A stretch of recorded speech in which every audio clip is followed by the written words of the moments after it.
Take 3. Hi guys, and welcome back. I'm Courtney. I'm Jesse. And this week's topic is how to rebuild trust with your spouse. Right now, we just want to encourage you guys, if you're not watching this with your spouse, push pause, go get them, come back, and watch it together. Okay? It's really important. Good conversation starter. Yeah, strengthens the bond and gives you lots to talk about together. So let's get right to it.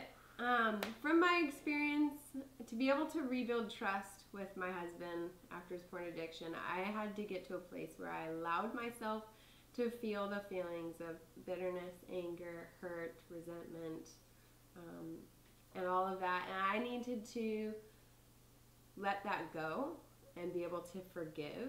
And once I got to a place where I experienced those feelings, let them go, forgave, then I need to move to a place where, for me, I have a relationship with Jesus. If you don't have a relationship with Jesus or don't believe in God, then that's fine for us. Love has a name, and it's Jesus.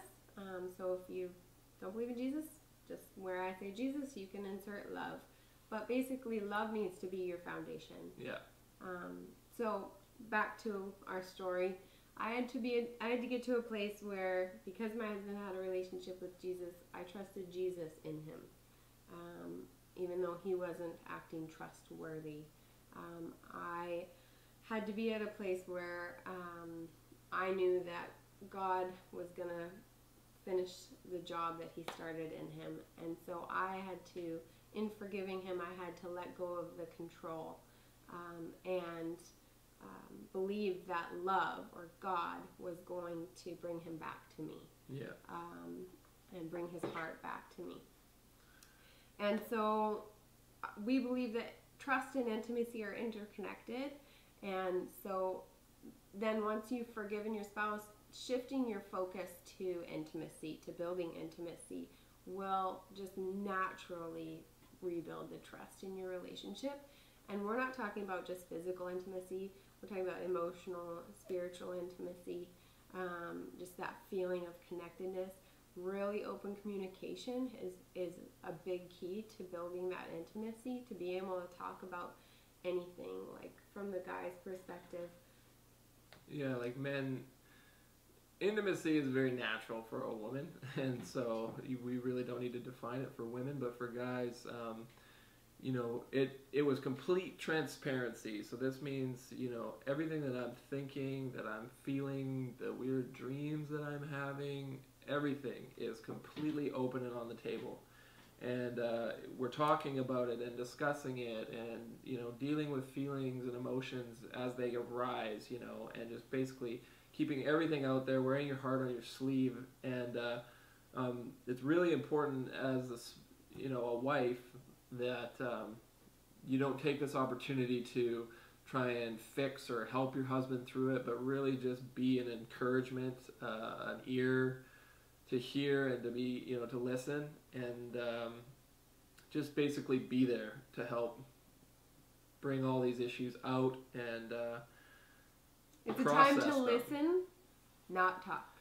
You know, just like women love to be heard, and they don't want you to their husbands to fix their problems. It's the same for men when men are really expressing their emotions, that you just be there to hear and to help process, and be a cheerleader. Men really need a cheerleader and an encourager in their life. And so yeah, from a man's perspective, you know, here we are starting kind of at the bottom, and you've made up your mind, you know, hopefully that, you know, you're not going to be beaten by porn addiction, and that you're going to come back from this.